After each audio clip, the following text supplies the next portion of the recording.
Part 1. Quiet streets, empty house. The house had been empty for years. Everyone in the neighborhood knew it. The grass grew high, curling over the cracked sidewalk. Paint peeled from the siding in long curling strips. Even the for sale sign had tilted sideways, half swallowed by weeds. I didn't plan to go inside that night. I was just walking home after work, cutting through the back streets to avoid the main road. The sun was already gone, leaving the sky washed in that faint blue just before full dark. It was quiet there, the kind of quiet that presses on your ears. No cars, no voices, just the dull thump of my own footsteps on the cracked pavement. When I passed the old house, I slowed. Something about the place made me want to look longer. Through the broken front gate, I could see the porch sagging under its own weight. The front door was closed, but a pale rectangle of light glowed faintly from the side window. That didn't make sense. The house didn't have power, at least it wasn't supposed to. I stopped at the fence. The boards leaned under my hand, damp from the day's earlier rain. The air felt heavier here, like the street around me had shrunk, pulling everything in tight. I told myself it was just a reflection from a streetlight. But when I glanced over my shoulder, the nearest one was dead. I should have kept walking. Instead, I pushed the gate open. The hinges moaned loud in the still air, and the sound seemed to vanish into the house itself. Part 2. Faint knocks from the dark. The porch boards groaned under my weight, each step sending a faint vibration up my legs. I stood at the front door, its paint blistered and flaking under my fingertips. The faint glow I'd seen from the street had vanished, leaving the window beside me black and impenetrable. I leaned close to the glass, cupping my hands to block the reflection from the dim streetlight. Inside was nothing but shadow and the vague outline of a staircase climbing into the dark. That was when I heard it. 3 soft knocks from somewhere inside. Not from the door I was touching, but deeper, as if someone was rapping on a wall far down the hall. I froze, my pulse climbing. My first thought was that someone had broken in before me, maybe squatting here. But the sound didn't match footsteps or movement. It was too deliberate. I stepped back, scanning the yard, but there was no one. The neighborhood was still empty, still silent. When I turned toward the door again, my own reflection stared back at me from the glass, pale, breath fogging in the cool air. Another knock, this time closer. I could feel it in the wood beneath my hand, a faint tremor with each tap. My phone was in my pocket, but the idea of looking away, even for a second, made my chest tighten. I kept my eyes on the black gap of the window, and then, just as I reached for the doorknob, the knocking came again, this time from the other side of the very door I was touching. Part 3. Handprint on the inside glass. The sound was sharp enough to jolt the air between us. 3 distinct knocks, slow measured, each one vibrating through the wood and into my palm. I yanked my hand back as if the door had burned me. My breath came faster now, visible in short clouds in the cold. I told myself it could be some prank. Maybe a kid hiding inside, daring themselves to scare the stranger at the door. But the neighborhood had been deserted since I got here, and there'd been no movement, no whispers, no shuffle of feet. I stepped to the side, peering through the narrow window again. The dark inside seemed thicker than before, swallowing the weak glow from the street behind me. That's when I saw it. A handprint, perfectly formed on the inside of the glass, level with my face. The fingers were long, the palm wide, each detail pressed in condensation. I stumbled back off the porch, the old wood creaking under my heels. My eyes didn't leave that window. The print stayed there, impossibly fresh, even as the night air should have cleared it. And then it began to fade. Not smudging, not running, but vanishing, fingertip first, like it was being pulled away from the glass. I didn't wait to see what would replace it. I backed down the path through the sagging gate and kept walking until I was 3 streets away, my pulse still hammering in my ears. I've passed that house a few times since. The glass is always clean now, too clean. Part 1. Dust and hollow silence. The first thing that hit me was the smell. Old wood, mildew, and that faint metallic tang you can't quite place, but somehow know means the air hasn't moved in a long time. I'd been hired to take photos for a real estate listing. The house had been abandoned for years, and the company wanted before shots to show the renovation work later. They gave me the keys and an address, but no warning about how empty a place can feel when it's been left to itself. The front door groaned as it opened, spilling a shaft of pale daylight into the entryway. Dust motes drifted lazily in the beam, swirling whenever I stepped forward. My footsteps echoed off the walls, each one slightly delayed, as though the sound was bouncing back from somewhere farther away than it should. Room after room was the same. Peeling wallpaper, warped floorboards, and a coldness that had nothing to do with the weather outside. Even with the windows shut, I expected at least a trace of draft in an old house like this. But here the air was dead still. I found the room at the end of the hall on the second floor, smaller than the rest, with faded blue paint on the walls and a single window looking out over the street. Something about it made me stop. The air was heavier here, warmer.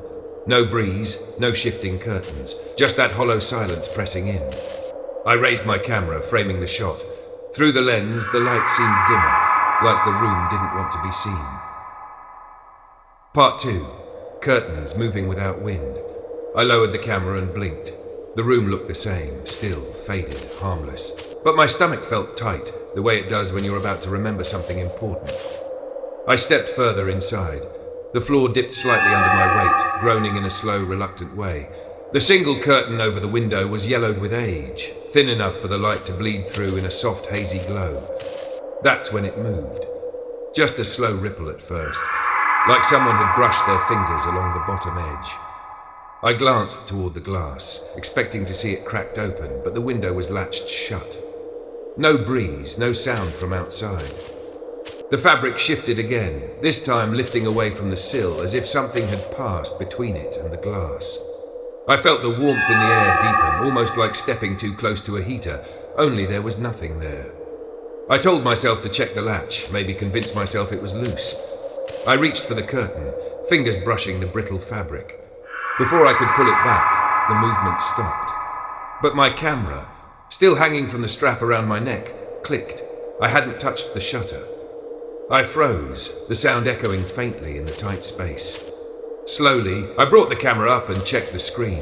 The photo was of the curtain fully lifted, caught in mid-air, though I hadn't seen it move that high. And in the shadow behind it, pressed close to the glass, was something that looked like the curve of a face. Part 3. Footsteps inside the walls. I didn't move for a long time. The image glowed faintly on the camera screen, my thumb hovering over the delete button, but I couldn't bring myself to erase it. Not yet. The curtain had gone still again, hanging limp against the sill. The warmth in the air was fading, replaced by a cooler stillness that made my skin tighten. I told myself to finish the job, take the rest of the shots, and get out. I took one step toward the door. That's when I heard it. A faint scrape. Then another, coming from inside the wall. At first it was slow, like something shifting just beyond the plaster. Then it became steps. Distinct, steady, moving horizontally along the wall as if someone were walking inside it. I backed toward the center of the room, every nerve pulling me toward the door, but I couldn't look away from the wall. The footsteps paused, then started again, this time circling the room. The sound passed behind me, the floor creaking in sync with each step, even though nothing was visible. I gripped my camera so tightly my fingers ached. The steps stopped right behind me. No movement, just that dense silence, the kind that swallows even your breathing. I turned fast, but the room was empty. The wall was unbroken. The warmth was gone completely now, and the air smelled faintly of dust and something older, like earth pulled from deep underground. I left without taking another photo. But when I reviewed the shots later, the last image showed the blue wall, and a faint imprint, the shape of a bare foot, pressed outward from inside.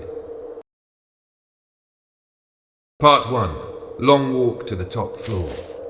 The attic stairs were the kind you had to pull down from the ceiling, a narrow wooden ladder that groaned under its own weight. I'd been in the house all afternoon, checking each floor for hazards before the clean-out crew arrived. Every room smelled of dust and damp plaster, but the air up here felt different, even before I climbed the first rung. It was warmer. Close, as if the heat had been gathering in the highest part of the house for years. My flashlight beam caught the edges of the opening, revealing a square of black that swallowed the light more than it reflected it. The ladder shook slightly under my foot. I told myself it was just old wood, but my hand still tightened on the side rail. Step by step, I rose into the opening, my head breaking the surface into the attic's air. The space was bigger than I expected. Sloped ceilings, wooden beams and boxes stacked in uneven towers along the walls. A single small window sat at the far end, dusted over, but letting in a thin strip of evening light. I walked slowly, the boards flexing under each step. My flashlight slid over broken furniture, a child's rocking chair and a mirror with no reflection, its surface dulled to matte silver. I stopped halfway across the attic. In the corner of my eye, the window seemed darker than it should have been, as if something was leaning across it from the outside. But the house was 3 stories high. There was nowhere for anyone to stand. I told myself I'd check it last. Part 2, shape behind the glass. I kept my flashlight low, letting the weak daylight from the attic window guide me forward. The floorboards underfoot groaned, each step sounding too loud in the close air. Halfway there, I stopped again. The window wasn't just darker, it had shape to it now. A distinct outline, like the upper half of someone standing outside and leaning in. Broad shoulders, a head slightly tilted to one side. I swallowed hard, my mouth dry. There was no ledge out there, no balcony, not even an overhanging branch that could cast a shadow. The air around me felt heavier with every step closer. I tried to convince myself it was just years of dust and heat pressing in, but my skin was prickling the way it does when you know someone's watching. I reached the window. The figure was still there, only inches away, but the details were wrong. The edges didn't blur like a shadow, they pulsed faintly, like the dim glow you see on the inside of closed eyes. I raised my hand toward the glass. My fingers were less than an inch away when the shape moved, not backward, closer. The glass fogged between us, just for a second, the kind of fog you get from breath. I staggered back, the beam of my flashlight slicing across the window. The pane was empty now, the outside view pale and clear in the failing daylight, but the warmth of that breath still clung to the glass. Part 3, breath on the back of my neck. I stood there longer than I should have, staring at the empty pane. The street below was silent, the rooftops of neighbouring houses dark in the fading light. No ladder, no ledge, no possible way someone could have been there. I told myself to turn around, to leave, but my legs felt heavy. The air in the attic was thicker now, the warmth almost suffocating. That's when I heard the floor creak, behind me. I spun fast, flashlight beams sweeping across the beams and boxes. Nothing, just dust and shadows, the same clutter I'd passed minutes earlier. But the sound had been close, much too close. I took one step toward the ladder, my boots thudding against the boards. That's when I felt it. Warm breath, right against the back of my neck. It was so close it moved the tiny hairs along my skin. My lungs locked, and I stayed frozen, afraid to even blink. The breath came again, slower this time, deliberate, like whoever it was wanted me to know they were there. I turned in one sharp motion, swinging the flashlight with me. The beam cut across the far wall, catching nothing but the dull gleam of the broken mirror. The breath had stopped, but the air was still warm behind me, as if it were holding the shape of someone standing there.